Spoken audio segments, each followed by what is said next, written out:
Assalamualaikum warahmatullahi wabarakatuh. Pada kesempatan kali ini saya akan menjelaskan mengenai analisis manajemen pengadaan, distribusi, dan transformasi perusahaan Indofood. Nah, perkenalkan, nama saya Musdalifah Hasan dengan NIM 24103162 dari kelas SI 24B. Nah, peran strategi pengadaan yaitu yang pertama, mengurangi biaya produksi melalui negosiasi harga, kemudian menjaga konsistensi kualitas produk yang dimana itu seperti mie instan, bumbu, minyak goreng, dan tepung. Kemudian ada membangun hubungan jangka panjang dengan pemasok strategis agar rantai pasok lebih stabil. Nah, kemudian ada manajemen fleksibilitas produksi sehingga dapat merespon perubahan permintaan besar. Kemudian kriteria pemilihan supplier. Yang pertama itu kualitas. Nah, kualitas ini bahan baku seperti tepung terigu, minyak, dan kemasan harus memenuhi standar mutu yang sangat ketat. Nah, contohnya tidak boleh terkontaminasi, kadar air tertentu juga harus tepat. Kemudian ada harga. Nah, supplier harus memberikan harga yang efisien. Indofood melakukan perbandingan penawaran, evaluasi total cost, kemudian negosiasi kontrak tahunan. Kemudian ada waktu pengiriman. Nah, waktu pengiriman ini sangat penting agar produksi tidak terhenti. Keterlambatan 1 hari saja bisa menyebabkan kerugian besar karena mesin produksi terhenti. Kemudian ada reputasi. Nah, reputasi juga penting karena supplier yang memiliki rekam jejak yang baik dan sertifikasi dan memiliki pengalaman panjang akan diprioritaskan. Kemudian fleksibilitas.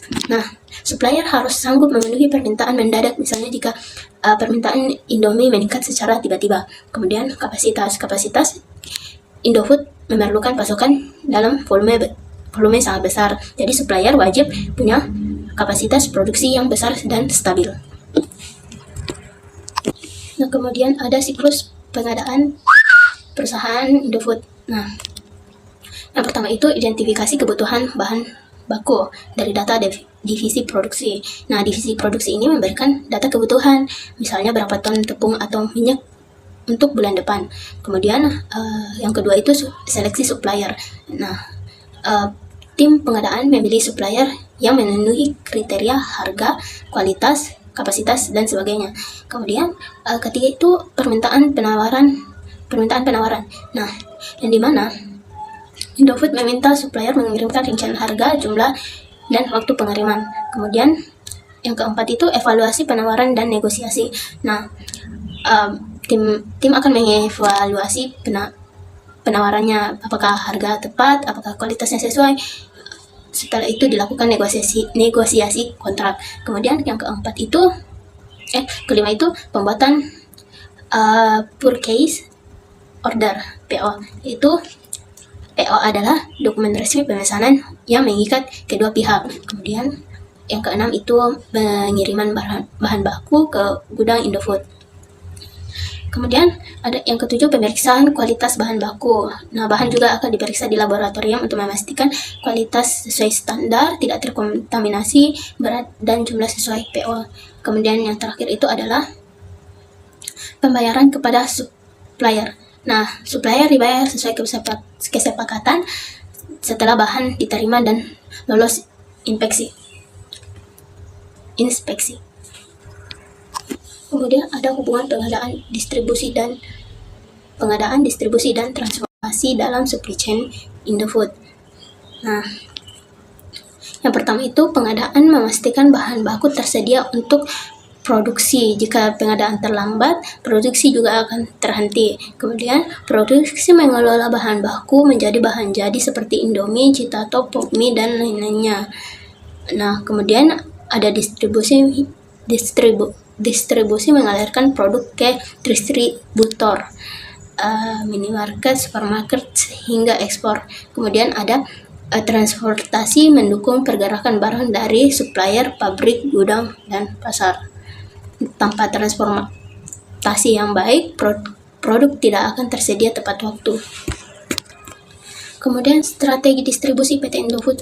Nah, warehousing jelas digunakan, karena Indofood punya banyak gudang dan modul manajemen gudang di ERP-nya. Gudang ini penting untuk menyimpan stok produk jadi dan bahan baku.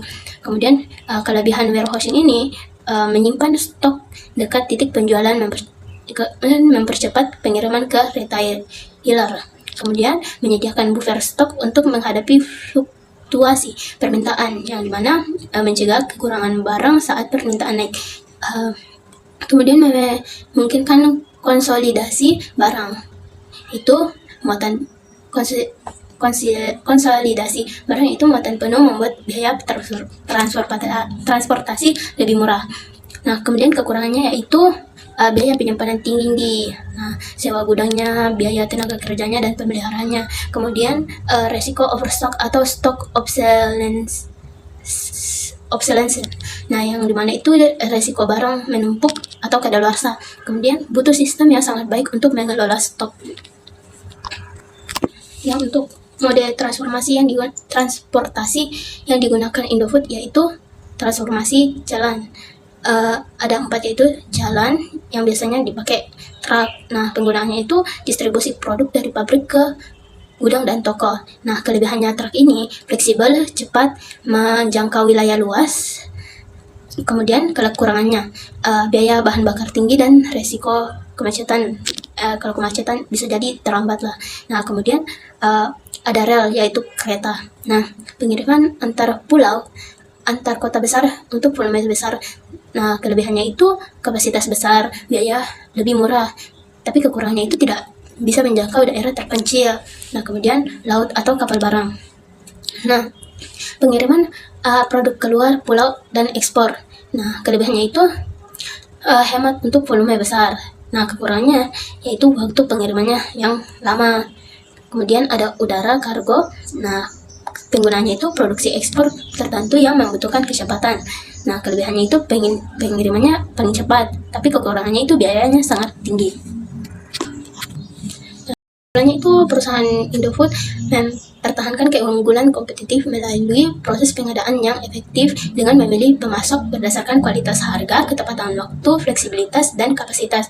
Nah, dalam distribusi, Indofood menerapkan strategi warehousing, yaitu memaksimalkan fungsi gudang untuk menyimpan, mengelola persediaan, dan memastikan ketersediaan produk secara stabil. Nah, strategi ini didukung oleh transportasi yang efisien seperti truk dan kapal untuk menyalurkan barang dari gudang ke pasar.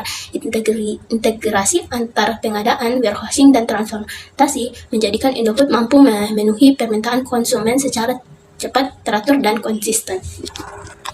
Baik, itu saja. Sekian dari saya. Terima kasih. Wassalamualaikum warahmatullahi wabarakatuh.